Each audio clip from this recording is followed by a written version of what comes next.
আসসালামু আলাইকুম বন্ধুরা, কেমন আছেন? আশা করি সবাই ভালো আছেন। আঞ্জুস কুকবুকে আপনাদের সবাইকে স্বাগত। আজকে আমি বানিয়ে নেব ফুলকপির ভর্তা। আগেও আমি ফুলকপির ভর্তা করেছি, আমার চ্যানেলে দেওয়া আছে, কিন্তু আজকে আমি ফুলকপির ভর্তাটা একটু অন্যরকমভাবে করব। তার জন্য নিয়ে নিয়েছি একটা ফুলকপি। ফুলকপিগুলো এরকম ছোট ছোট করে কেটে নিয়েছি। একটা আলু নিয়েছি, রসুন কুচি, শুকনো লঙ্কা, কাঁচা লঙ্কা, পেঁয়াজ কুচি আর দুটো ডিম। এবারে ফুলকপিটা সিদ্ধ করে নেব। এবারে আলুও দিয়ে দেবো।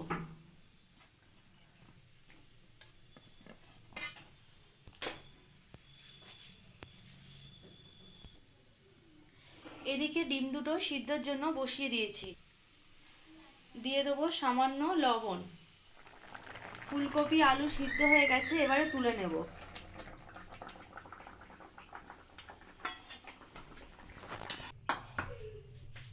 এদিকে ডিমটাও সিদ্ধ হয়ে গেছে।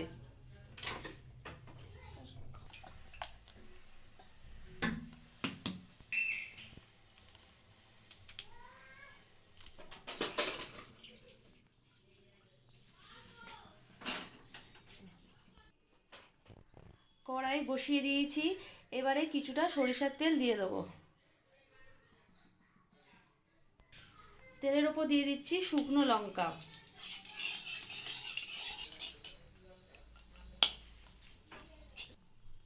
লঙ্কা ভাজা হয়ে গেছে, এবারে তুলে নেব।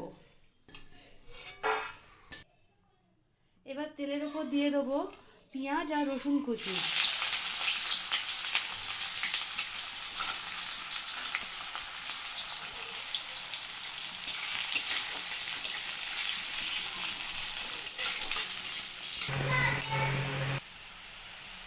পেঁয়াজ রসুন লাল লাল করে ভাজা হয়ে গেছে, এবারে তুলে নিচ্ছি।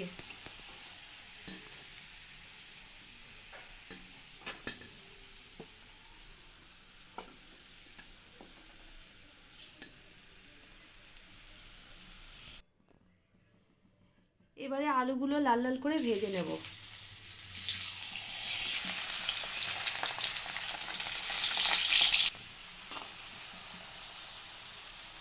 আলুগুলো লাল লাল করে ভাজা হয়ে গেছে, এবারে তুলে নেব।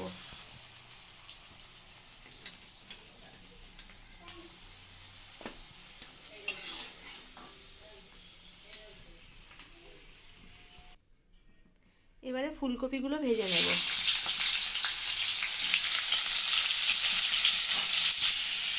দিয়ে দেবো সামান্য হলুদ।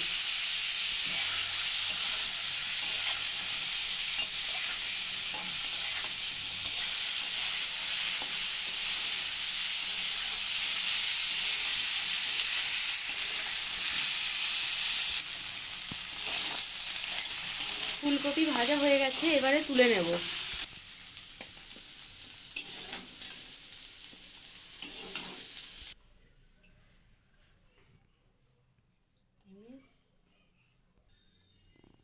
এখানে নিয়ে নিয়েছি ধনেপাতা কুচি আর কাঁচা লঙ্কা কুচি। এবারে ডিমটা গ্রেট করে নেব।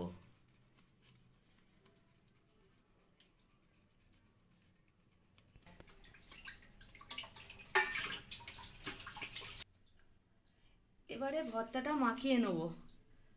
দিয়ে দিচ্ছি স্বাদ মতন লবণ, সরিষার তেল,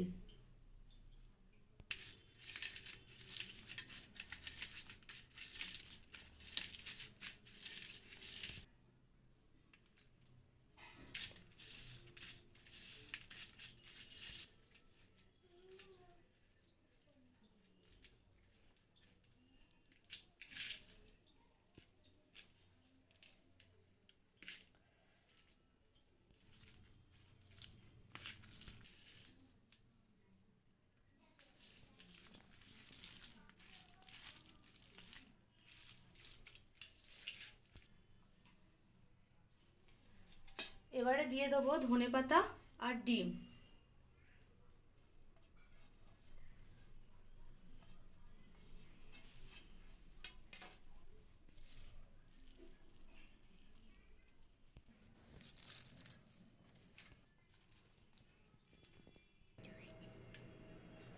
ফুলকপির ভর্তাটা রেডি হয়ে গেছে। এই ভর্তাটা খেতে অসাধারণ লাগে, আর গরম ভাতের সাথে তো জমেই উঠবে। তো বাজারে এখন খুব ফুলকপি পাওয়া যাচ্ছে, আপনারা তাড়াতাড়ি এরকম করে বানিয়ে নিন। আর এই ভর্তার রেসিপিটি যদি আপনাদের ভালো লাগে তাহলে লাইক শেয়ার করবেন আর আমার চ্যানেলটিকে সাবস্ক্রাইব করবেন। খোদা হাফেজ।